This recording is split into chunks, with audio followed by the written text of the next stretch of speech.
महाराष्ट्राच्या किनाऱ्यावर परत आलेली धवल लक्ष्मी म्हणजेच ऑलिव्ह रिडले समुद्री कासव ही निसर्गासाठी अत्यंत महत्त्वाची घटना मानली जाते।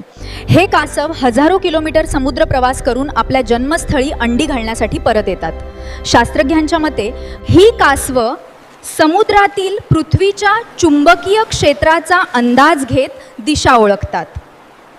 ओमानपर्यंतचा प्रदीर्घ प्रवास करून पुन्हा महाराष्ट्रातील कोकण किनाऱ्यावर परत येणं ही मोठी नैसर्गिक घटना आहे। यामुळे महाराष्ट्राच्या संकेत मिळतात। समुद्र किनाऱ्यांची स्वच्छता, सुरक्षितता आणि जैवविविधतेची स्थिती सुधारत आहे। रत्नागिरी, सिंधुदुर्ग आणि कोकण किनाऱ्यावर अशा कासवांचे आगमन वाढत असल्यानं पर्यावरणप्रेमी आणि वन विभाग आनंद व्यक्त करत आहेत। होय, मला सांगायचे आहे की आपल्या सगळ्यांना मिळून कासवांच्या अंड्यांचे संरक्षण केले पाहिजे, जेणेकरून लहान पिल्लांना सुरक्षितपणे समुद्रात सोडले जाईल।